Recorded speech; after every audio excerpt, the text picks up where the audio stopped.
आम सौरमंडल में सूर्यर चारिपटे बुलिबा चतुर्थ ग्रह मंगल। आम पृथ्वी भली ये भी गोटे टेरेस्ट्रियल प्लानेट। एठी पाद रखा आम पृथ्वी भली माटी अच्छी। एठी भी पृथ्वी भली नदी पहाड़ खाल ढीप देखा मिलूँ, किंतु एठी नदी सुखिला अच्छी। आउ किछि जगह पानी बरफाकार अच्छी। पृथ्वी मंगल ग्रह दूरता फिक्स नहीं। जेबे आमको पृथ्वी कौन रोवर पठेबा हुए यही कम सफलतार पठे दियंती।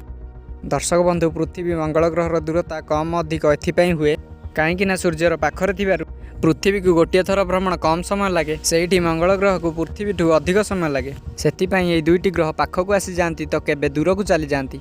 तो दर्शक बंधु, चलतु जानिबा आपण जदि मंगल ग्रह छिड़ा होती तो आपको केमिति लागिबो। एलन मस्क आ तांका कंपनी भविष्यत में मनीष को मंगल ग्रह को नबाकू भावुंट। दर्शक बंधु, सत्य कथा ये मंगल ग्रह रे ऑक्सीजन नहीं, सेठी न्यूनतम अच्छी। आपण जदि बिना स्पेस सूट रे मंगल ग्रह रे छिड़ा हुअंती तो आपण 2 मिनिट पर्यंत बंची पारिबे। आपणकर ओजन पृथ्वी रे जदि 100 किलो अच्छी, मंगल ग्रह रे 38 किलो हो जिवो, कहीं सेठिकार ग्राविटी पृथ्वी ठारू कम अच्छी। आपण जदि स्पेस सूट पिंधिचंती तो आपण सेठी बंची पारिबे। एही समस्या रे आपण सेठी सुखिला नाली माटी देखिबा को मिलिबो। दर्शक बंधु, अधिकांश जगह रे बड़ बड़ खाल आ पहाड़ देखा जिवो। डिपेंड करे आपण मंगल ग्रह रो को साइड रे छिड़ाइचंती। आपण जदि ओलंपस मस रो पाखर छिड़ाइचंती आपण बहुत आश्चर्यर दृश्य देखिए। दर्शक बंधु, कहीं ना केवल मंगल ग्रहर नुहे, ये पूरा सोलार सिस्टम रो बड़ माउंटेन जहाँकि 22 किलोमीटर उच्चा। ये माउंटेन माउंट एवरेस्ट ठारू 3 गुणा बड़।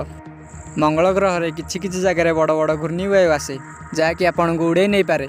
आपण जदि मंगल ग्रह रे अछंती तो आपन को निश्चय ठंडा लागिबो, कहीं ना मंगल ग्रहर साधारण टेम्परेचर 63 डिग्री सेल्सियस। आपण जदि आकाश आड़ को देखिए तो आपन को मेघर बादल देखा दिन बेला आपन को सूर्य तो देखा किंतु आपन को झाप्सा देखा। राति समय रे आपन मंगल ग्रह रे 2टा मून देखि पारिबे। दर्शक बंधु, आपन को आमे कहि दउचु मंगल ग्रह आगरो एमिति नथिला। कोटी कोटी वर्ष पूर्व मंगल ग्रह रे पानी थिला, बहुत ही नई नदी थिला, पानी पाग रे एते कार्बन भी नथिला। हेई पारे कि मंगल ग्रह आगरो पृथ्वी भली थिला। हेई पारे कि आम पृथ्वीवासी मंगल ग्रह रु आसीचंती आ पृथ्वीवासी भविष्य में मंगल ग्रह को जिबे। दर्शक बंधु, ये विषय में आपड़ कौन भावुंट आमको कमेंट सेक्शन में जनातु। साथी चैनल को सब्सक्राइब कर बेल आइकन को बजाई दिंतु।